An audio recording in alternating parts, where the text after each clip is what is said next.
মন্দিরের পুরোহিতের গাত্রদাহের কারণ সে এবং তার তৃণমূলের বাবারা বিগত দিনের মতো আর টাকার ভাগ বসাতে পারে না।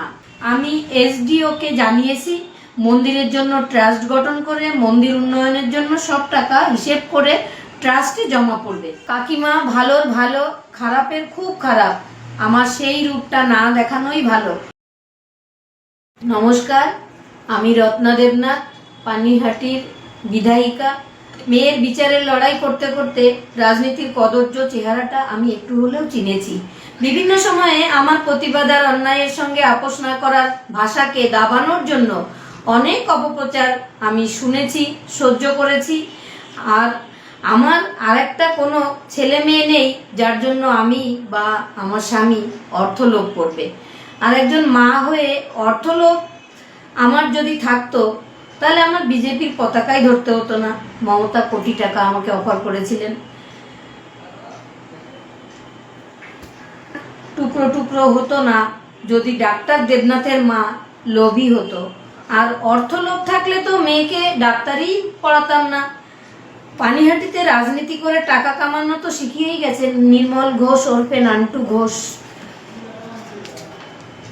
প্রমোটার টিঙ্কু আর টিএমসি কাউন্সিলর গ্রেপ্তার হওয়ার পর থানায় ছুটে গেছিল কে বলুন তো?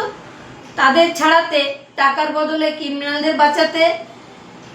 কেন বাঁচানো হবে ক্রিমিনালদের? আমি তো পানিহাটির মানুষের কাছে কথা দিয়েছি পানিহাটিতে নির্মল ঘোষের খেত কালচার থেকে মুক্ত করব। তাহলে কারা বাঁচানোর চেষ্টা করছে?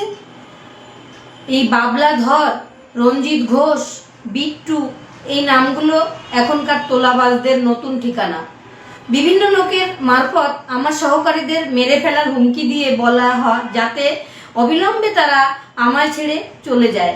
আমি আবারও বলছি, তার সব অপরাধ আমার জানা। ভোটের আগে যাকে বাড়ি থেকে ডেকে রাজনৈতিকভাবে আমি আমার পাশে নেতা হতে দিয়েছি, সে আজ টাকার বিনিময়ে তৃণমূলের তোলাবাজদের আমার মেয়ের খুনের ঘটনার অন্যতম অভিযুক্ত সঞ্জীব মুখার্জি, নির্মল ঘোষ, সোমনাথ দে এদের রক্ষা করার ভূমিকায় আমাকে এবং আমার স্বামীকে কালিমালিপ্ত করতে ব্যস্ত। আমি শুধু মুখে বলছি না, প্রমাণ দিয়ে তাদের বিরুদ্ধে ব্যবস্থা নিতে আজ মুখ্যমন্ত্রীর সঙ্গেও কথা বলবো। পাশাপাশি শৃঙ্খলা রক্ষা কমিটিকে লিখিতভাবে ব্যবস্থা নিতে বলবো। দণ্ড মহোৎসব সুষ্ঠুভাবে পরিচালিত হবার পর যারা আমার স্বামীকে নিয়ে কুৎসা করছেন তারা ভুলবেন না যে অন্যায়ের বিরুদ্ধে আমার প্রতিবাদ কতটা তীব্র হতে পারে। আমার পরিবার বা আমার অফিসিয়াল কোনো কাজে নিযুক্ত ব্যক্তি কোনো অন্যায়ের সঙ্গে জড়িত নেই। আগামীতে হলেও আমি তাদের বিরুদ্ধে ব্যবস্থা নিতে দ্বিধা করব না।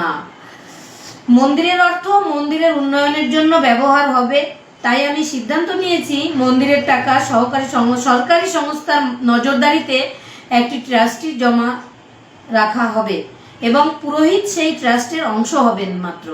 মন্দিরের পুরোহিতের গাত্রদাহের কারণ সে এবং তার তৃণমূলের বাবারা বিগত দিনের মতো আর টাকার ভাগ বসাতে পারছেও না।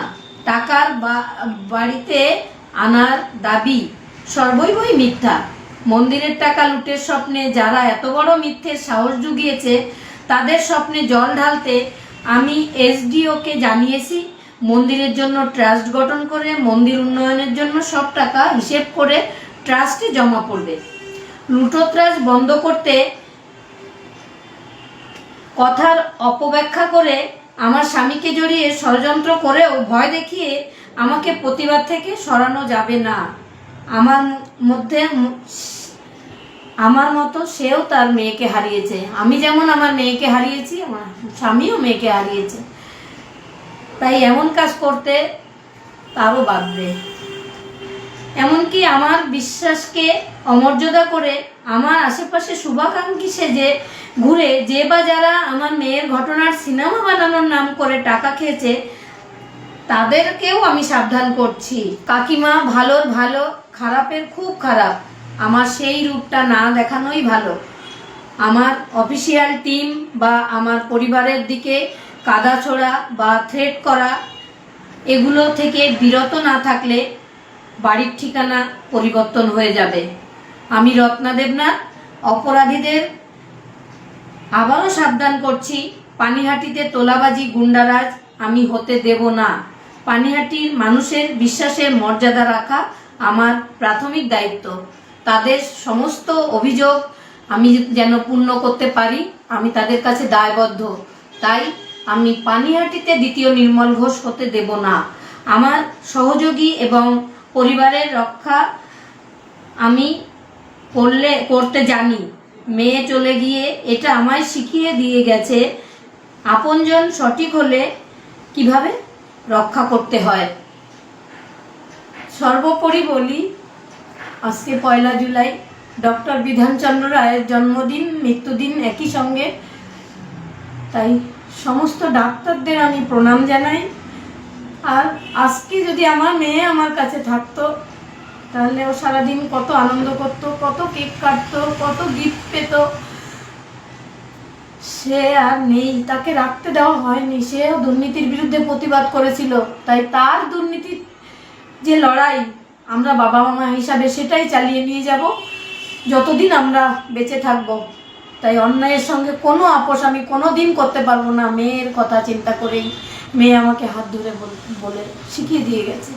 তাই সমস্ত ডাক্তারদের আমি চেতনা হোক, সেই আরজি করেন, তারাও ডাক্তার যারা আমার মেয়েকে খুন করেছে, তাদেরও চেতনা হোক, যেন আর কোনো মেয়েকে স্বপ্ন পূরণ করতে তার কাজের জায়গায় গিয়ে এইভাবে, বিশেষ করে ডাক্তার যারা ভগবান মনে করে মানুষ, তাদের একটু সুবুদ্ধি হওয়ার প্রয়োজন, তাদের চৈতন্য হওয়া সত্যিই প্রয়োজন।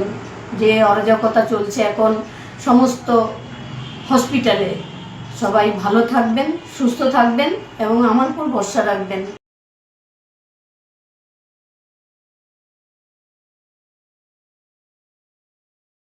মন্দিরের পুরোহিতের গাত্রদাহের কারণ সে এবং তার তৃণমূলের বাবারা বিগত দিনের মতো আর টাকার ভাগ বসাতে পারে না। আমি এসডিওকে জানিয়েছি, মন্দিরের জন্য ট্রাস্ট গঠন করে মন্দির উন্নয়নের জন্য সব টাকা হিসেব করে ট্রাস্টে জমা পড়বে। কাকিমা ভালোর ভালো, খারাপের খুব খারাপ, আমার সেই রূপটা না দেখানোই ভালো।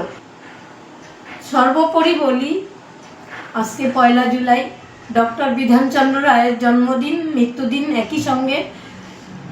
তাই সমস্ত ডাক্তারদের আমি প্রণাম জানাই। আর আজকে যদি আমার মেয়ে আমার কাছে থাকতো, তাহলে ও সারাদিন কত আনন্দ করতো, কত কেক কাটতো, কত গিফট পেত। সে আর নেই, তাকে রাখতে দেওয়া হয়নি। সেও দুর্নীতির বিরুদ্ধে প্রতিবাদ করেছিল। তাই তার দুর্নীতির যে লড়াই, আমরা বাবা মা হিসাবে সেটাই চালিয়ে নিয়ে যাব।